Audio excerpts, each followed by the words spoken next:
So today we're going to try and cut through, all the noise from late 2025. There's been a lot of it. A lot. But we think it really boils down to two huge shifts that have just changed everything for AI. Right. We're talking about moving past just like the novelty phase. Exactly. And into what feels more like infrastructure. We're looking at, one, determinate physical simulation, and two, what's being called agentic AI. Yeah, it's that moment where AI stops being this, creative artist and starts being an engineer.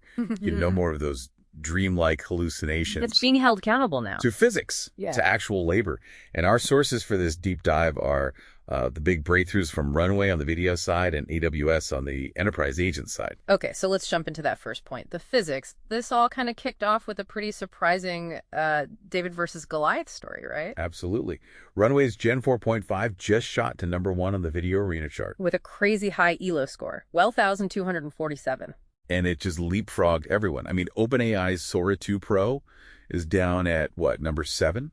So what happened there? I mean, how did they do that? Well, what's so interesting is that it wasn't about being, the most beautiful or the most artistic. Ah, okay. It was about scientific accuracy.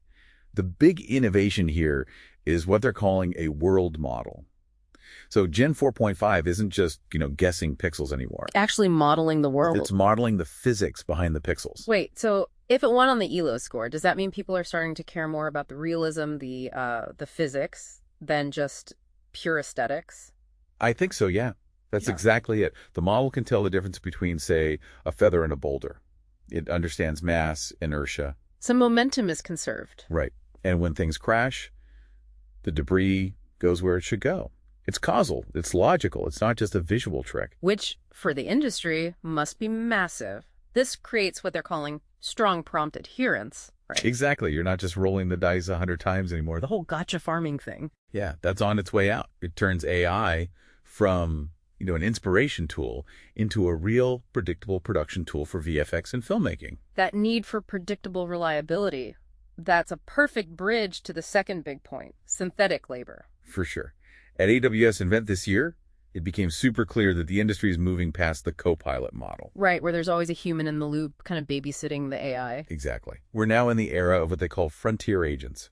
So fully autonomous, human out of the loop. And the poster child for this is Kiro, the developer agent. Kiro is it's incredible. It understands an entire code repository. It holds memory. But the real mind-blowing feature is headless mode. Okay, tell me about that. What is that? So this is the key to autonomy. Kiro isn't a tool you run. It's a node that lives inside your CI/CD pipeline. So it's part of the automated build process? Precisely. So if a build fails overnight, Kiro just wakes up, it detects the error, it reproduces it, and it writes a patch to fix it. And runs the tests. And runs all the regression tests. By morning, there's just a pull request waiting for a human to approve. Wow. So the engineer comes in, and that bug that would have taken them half the day is just done. Done. But hold on, what does that do to, say, a junior engineer's job?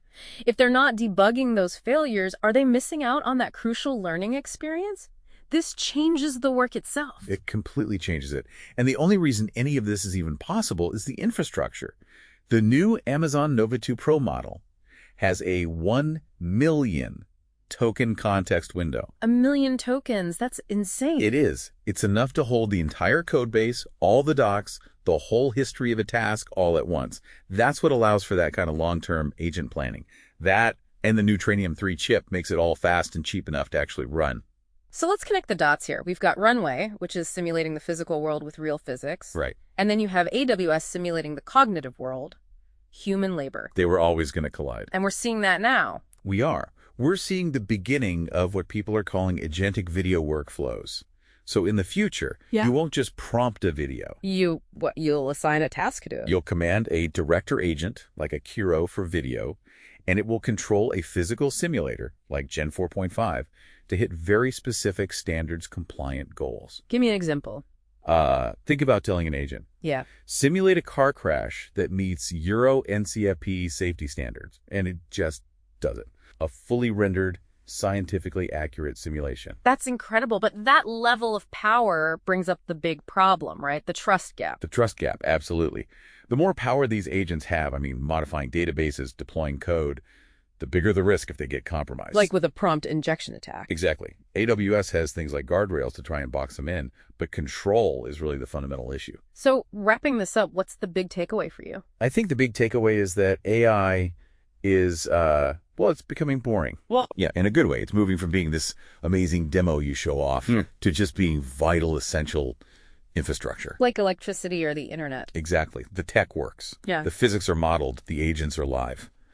So the final question we really want to leave you with is this. How do you have to restructure your organization to adapt to this synthetic workforce composed of silicon-based life?